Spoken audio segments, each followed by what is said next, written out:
Hello friends. तो आज exercise 5 को बनाने जा रहे हैं जो इंट्रोगेटिव सेंटेंस से संबंधित है। तो चलिए पहले समझ लेते हैं कि ये इंट्रोगेटिव सेंटेंस होते क्या हैं। तो इंट्रोगेटिव सेंटेंस यानी प्रश्नवाचक सेंटेंसेस क्या होते हैं। तो ऐसे वाक्य जिनके पहले क्या से लगा के शुरू किया गया हो, जैसे कुछ ऐसे प्रश्न होते हैं जिनमें क्या लगा के शुरू किया जाता है, तब उन्हें क्या कहते हैं, इंट्रोगेटिव सेंटेंस कहा जाता है। ऐसे सेंटेंसेस को अनुवाद करते समय सब्जेक्ट के अनुसार एम इज आर का प्रयोग शुरुआत में ही किया जाता है। मतलब शुरू में ही एम इज आर का प्रयोग करते हैं सब्जेक्ट के अनुसार और सेंटेंसेस को ट्रांसलेट किया जाता है। चलिए समझते हैं कि कैसे किया जाता है।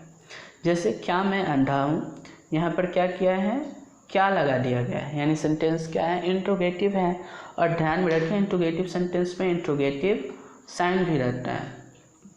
तो कैसे बनाएंगे इसको, सब्जेक्ट के अनुसार एम इज आर का प्रयोग शुरुआत में ही, सेंटेंस के शुरुआत में ही किया जाता है। जैसे यहाँ सब्जेक्ट क्या है, आई है, तो आई के साथ क्या लगता है, एम लगता है, तो एम का प्रयोग शुरुआत में ही कर लेंगे और बनाएंगे क्या, एम आई ब्लाइंड। ठीक इसी प्रकार क्या हम लोग गरीब हैं, क्या बनेगा इसका, सब्जेक्ट क्या है, हम लोग हैं, हम लोग का इंग्लिश बी होता है और बी के साथ क्या लगता है, आर। तो इसका प्रयोग क्या करेंगे, सेंटेंस के शुरुआत में ही। तो सेंटेंस पूरा क्या होगा, आर बी पुअर। ठीक इसी प्रकार क्या तुम बहरे हो, आर यू डेफ, क्या वह भूखा है, इज ही हंग्री। हाँ, यहाँ सब्जेक्ट क्या है, वह है, और वह किसके लिए कहा गया है, पुरुष के लिए। तो क्या लगेगा, वह का इंग्लिश ही लगेगा और ही के साथ क्या लगता है, इज लगता है, इसलिए इज का प्रयोग सेंटेंस के शुरुआत में ही करेंगे और सेंटेंस क्या बन जाएगा, इज ही हंग्री। ठीक इसी प्रकार क्या राम दोषी है, is Ram guilty. Singular noun है तो सिंगुलर नाउन के साथ इज लगता है, तो इसलिए शुरुआत में ही इसका प्रयोग कर दिया गया, इज राम गिल्टी। ठीक इसी प्रकार क्या वे लोग बूढ़े हैं, तो यहाँ सब्जेक्ट क्या है, दे, वे लोग का इंग्लिश डे होता है और डे के साथ क्या लगता है, आर लगता है, आर का प्रयोग होता है। तो इसलिए यहाँ सेंटेंस क्या हो गए, आर डे ओल्ड।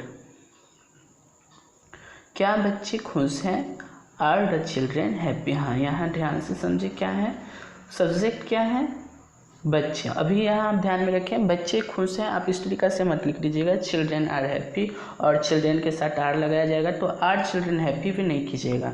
ध्यान में रखिएगा यहाँ पे बच्चे जो है खुश है, किसको देख के कह रहे हैं, यहाँ पार्टिकुलर पर्सन, पार्टिकुलर बच्चा जिसके बारे में जानते हैं, जिसको देख रहे हैं उसके बारे में कह रहे हैं, इसलिए क्या लगेगा, द चिल्ड्रेन होगा। और द चिल्ड्रेन प्लूरल नाउन है, इसलिए इसमें क्या हो गया, आर का प्रयोग होगा, तो द चिल्ड्रेन आर हैप्पी। ठीक इसी प्रकार क्या मैं एक नौकर हूँ, क्या बनेगा इसका, एम आई अ सर्वेंट। देखिए यहाँ पे नौकर यानी सर्वेंट और कितने हैं, एक हैं, इसलिए ए का प्रयोग किया गया है। तो आप यह भी ध्यान में रखें कि कहाँ पे सिंगुलर नाउन का प्रयोग हुआ है और कहाँ प्लूरल नाउन का प्रयोग किया गया है। यहाँ देखिए अगला सेंटेंस, क्या आप हकीम हैं, तो सब्जेक्ट क्या है, यू है और यू के साथ क्या लगता है, आर लगता है, इसलिए पहले क्या लिख देंगे, शुरुआत में ही आर का प्रयोग करेंगे।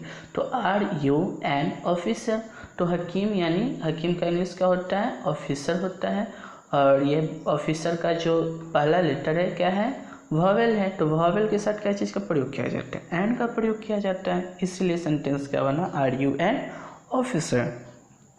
ठीक इसी प्रकार क्या हम लोग किसान हैं, तो हम लोग का इंग्लिश क्या होगा, बी, तो लिख दिया, और बी के साथ क्या लगते हैं, आर लगते हैं, तो इसलिए सेंटेंस के शुरुआत में ही लिखा गया आर। वी फार्मर्स, फार्मर्स क्यों हैं, क्योंकि किसान कितने हैं, एक से अधिक है, कैसे जाने, तो हम लोग में कितने लोग हैं, पता नहीं, यानी एक से तो अधिक है, तो हम लोग में जब लोग एक से अधिक है तो किसान भी कितने होंगे, एक से अधिक होंगे, यानी प्लूरल नाउन है। तो प्लूरल नाउन बनाने के लिए क्या होता है, सिंगुलर नाउन में एस जोड़ दीजिए, प्लूरल बन जाएंगे, तो फार्मर में एस जोड़ दिए तो क्या हो गया, फार्मर्स हो गया।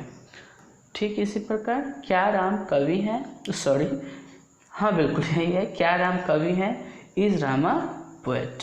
ठीक है, चलिए तो अभी कुछ वोकैबुलरी जो वर्ड आएंगे सेंटेंसेस को बनाने के लिए उसके बारे में ध्यान से पढ़ लेते हैं, ताकि जो सेंटेंसेस है उसको बनाने में आसानी हो। तो वोकैबुलरी क्या है एक्सरसाइज 5 का, दोषी का क्या होता है, गिल्टी। बुरा का बैड, डरपोक का टिमिड, बुद्धिमान का वाइज, मैड का पागल यानी पागल का मैड, बहादुर का ब्रेव, ट्रिस्ट का विकेड, नटखट का नॉटी, मोटा का फैट, डाकिया का पोस्टमैन, नर्स का नर्स ही होता है, हिंदी में इसे उपचार का भी बोलते हैं, ध्यान में रखिएगा, और डॉक्टर का डॉक्टर, जादूगर का मैजिशियन, भिखारी का बेगर, छात्र का स्टूडेंट, खिलाड़ी का प्लेयर, किसान का फार्मर, चोर का थिप, थका रहना का क्या होता है, थका का इंग्लिश टायर्ड, बीमार का इल, नेता का लीडर। तो वर्ड को आप थोड़ा ध्यान में रखें, पढ़ें, इसको याद रखें, क्योंकि आप जब सेंटेंसेस को बनाएंगे तो इन सभी का क्या होगा, वहाँ पे प्रयोग होगा। आपको वर्ड ही पता नहीं होंगे तो सेंटेंस कैसे बनाओगे, इसलिए वर्ड याद रखें। तो चलिए अब सेंटेंसेस को ट्रांसलेट करने की कोशिश करते हैं। तो ट्रांसलेट इनटू इंग्लिश, यानी इंग्लिश में क्या करना है, इसको अनुवाद करना है। क्या मैं दोषी हूँ, एम आई गिल्टी। समझ में आया ना क्यों बना है ऐसा, क्योंकि सब्जेक्ट क्या है, आई है, आई के साथ क्या लगाया जाता है, एम, इसलिए एम आई गिल्टी। ठीक इसी प्रकार क्या मैं बुरा हूँ, एम आई बैड। क्या आप तैयार हैं, आर यू रेडी। यहाँ पे सब्जेक्ट क्या है, यू है, और यू के साथ क्या लगता है, आर, इसलिए इसका प्रयोग सेंटेंस के शुरुआत में ही कर दिया गया है। तो आर यू रेडी। और क्या हम लोग डरपोक हैं, आर बी टिमिड। क्या वह बुद्धिमान है, इज ही वाइज। क्या सीता पागल है, इज सीता मैड। ठीक इसी प्रकार क्या वे लोग बहादुर हैं, सेंटेंस क्या होंगे, आर दे ब्रेव।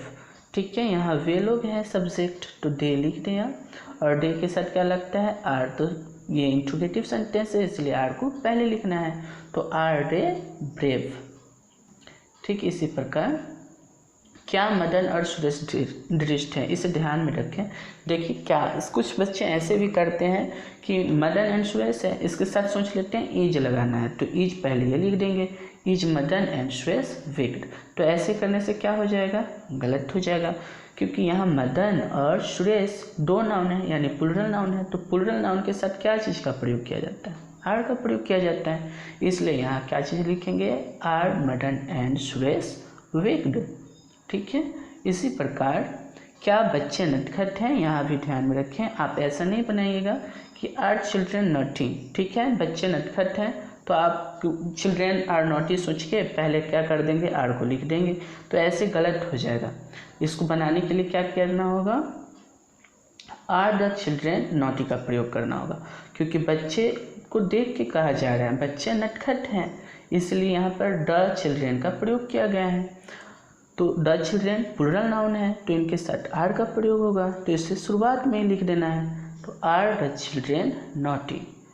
ठीक है, इसी प्रकार क्या मैं मोटा हूँ, एम आई फैट। ये तो सिंपल सेंटेंसेस हैं, चलिए आगे देखते हैं। क्या तुम एक डाकिया हो, डी, इसे ध्यान में रखें। तुम का इंग्लिश यू, सब्जेक्ट तो यू है, तो इसके साथ क्या लगेगा, आर लगेगा, तो आर यू अ पोस्टमैन, क्योंकि एक डाकिया है इसलिए अ पोस्टमैन। ठीक इसी प्रकार क्या वह नर्स है, तो यहाँ पे वह किसके लिए कहा गया है, लड़की के लिए, तो इज सी अ नर्स ये बनेगा, लेकिन कुछ लोग ऐसे भी कर सकते हैं इज सी नर्स, तो ये गलत हो जाएगा। क्यों, क्योंकि वह कितना है, एक है, एक से अधिक रहता तो वहाँ वे रहता लिखा हुआ, लेकिन है तो एक, इसलिए वह लिखा गया है। तो वह नर्स है, तो वह एक है, तो नर्स कितना होंगे, नर्स भी तो एक ही होंगे, इसलिए क्या लिखा जाएगा, इज सी अ नर्स, यानी ए का प्रयोग करना होगा नर्स से पहले, क्योंकि नर्स एक है इसलिए। ठीक इसी प्रकार क्या आप एक डॉक्टर हैं, तो आर यू अ डॉक्टर लिखना है। ठीक है, आर यू अ डॉक्टर, क्यों, क्योंकि आपका इंग्लिश यू होता है, इसके साथ आर का प्रयोग करना है, तो आर यू ए डॉक्टर। ठीक इसी प्रकार क्या वह जादूगर है, इज ही ए मैजिशियन। क्या हम लोग भिखारी हैं, हाँ ये ध्यान में रखिए कि क्या है सेंटेंस, हम लोग भिखारी, हम लोग में कितने लोग हैं, एक से अधिक है, तो भिखारी कितने होंगे, एक से अधिक होंगे, इसलिए सेंटेंस क्या बनेगा, आर बी बेगर्स। लेकिन क्या करेंगे कुछ लोग, आर बी ए बेगर कर देंगे, तो ऐसे में तो गलत हो जाएगा। यहाँ हम लोग में कितने लोग हैं पता नहीं है, लेकिन एक से अधिक तो है। हम लोग में प्रयोग ही किया जाता है जब कुछ लोगों का समूह होता है तो हम लोग, और हम लोग क्या लिखा हुआ है भिखारी, तो लोग जब एक से अधिक है तो भिखारी कितने होंगे, वो भी तो एक से अधिक होंगे, इसलिए क्या करेंगे आर बी बेगर्स का प्रयोग कर देंगे। ठीक इसी प्रकार क्या तुम लोग छात्र हो, आर यू स्टूडेंट्स, क्या वे लोग डॉक्टर हैं, आर दे डॉक्टर्स। हाँ बिल्कुल, देखिए इन सभी में क्या है, तुम लोग में बहुत सारे लोग हैं, वे लोग में भी बहुत लोग हैं, तो इन सभी का नाउन क्या बनेगा, प्लूरल हो जाएगा। छात्र एक नहीं होंगे, वो भी एक से अधिक होंगे, और डॉक्टर भी इसी तरह एक से अधिक होंगे। तो क्या करना है, इन दोनों में ही एस का प्रयोग कर देना है। तो are you students, are they doctors. ठीक इसी प्रकार क्या मदन और मोहन खिलाड़ी हैं, तो मदन और मोहन देखिए कितने नाउन हैं, एक से अधिक है यानी प्लूरल नाउन है। तो प्लूरल नाउन के साथ क्या चीज़ का प्रयोग करना है, आर का प्रयोग करना है। तो are Madan and Mohan players. Players क्यों लिखा गया, क्योंकि देखिए खिलाड़ी कितने हैं, एक से तो अधिक हैं, तो प्लूरल्स भी कितने होंगे, एक से अधिक होंगे। तो प्लेयर्स लिख देना है, प्लेयर में एस जोड़ देना है, प्लेयर मतलब खिलाड़ी होता है, और जबकि यहाँ दो हैं तो एक से अधिक है तो इन्हें प्लूरल बनाना होगा, इसलिए प्लेयर में एस जोड़ देंगे, प्लेयर्स हो जाएगा। और क्या आप लोग किसान हैं, आगे देखिए क्या आप लोग किसान हैं का क्या बनेगा, आर यू फार्मर्स। आप लोग का इंग्लिश क्या होता है, यू, इसके साथ क्या लगता है, आर, तो आर यू फार्मर्स। ठीक इसी प्रकार क्या मैं चोर हूँ, यहाँ ध्यान में रखिए आप ये मत लिखिए कि एम आई थिप। देखिए यहाँ मैं कितना, मैं मतलब स्वयं के बारे में कह रहा है, अकेला एक आदमी होगा तो चोर भी कितने होंगे, वही एक ही आदमी होंगे। तो एक आदमी है तो यहाँ पर क्या चीज़ का प्रयोग करना होगा, ए का प्रयोग करना होगा, इसलिए सेंटेंस क्या बनेगा, एम आई अ थिप, एम आई अ थिप। तो आगे फिर देखिए इसी प्रकार क्या आप थके हैं, आर यू टायर्ड, क्या बनेगा, आर यू टायर्ड। क्यों बनेगा, देखिए आपका इंग्लिश क्या होता है, यू, यू के साथ क्या लगाना है, आर लगाना है, तो आर यू टायर्ड। ठीक है, तो चलिए आज के सेंटेंसेस एक और है, चलिए इसको भी समझ लीजिए। ये जो सिंपल सेंटेंस ही है, क्या वह बीमार है, वह किसके लिए कहा जा रहा है, पुरुष के लिए कहा जा रहा है, इसीलिए क्या करेंगे, ही का प्रयोग करेंगे, और ही के साथ क्या लगता है, इज लगता है, तो इज को शुरुआत में ही लिख देना है, तो इज ही इल। ठीक है, आगे इसी प्रकार क्या वे लोग नेता हैं, आर दे लीडर्स। ठीक है, दे के साथ क्या लगाना है, आर लगाया जाता है, इसलिए इसको शुरुआत में ही लिख दिया गया है, तो आर दे लीडर्स। नेता का इंग्लिश लीडर्स होता है। ठीक है, तो आज का सेंटेंसेस यहीं पे समाप्त है, यानी एक्सरसाइज 5 को हम लोग पूरा बना लिए हैं। चलिए अब नेक्स्ट वीडियो में मिलते हैं 6 नंबर एक्सरसाइज के साथ। अंत तक बने रहने के लिए बहुत बहुत धन्यवाद, और लाइक और शेयर जरूर कीजिए यदि वीडियो आपको पसंद आती है तो। चलिए धन्यवाद।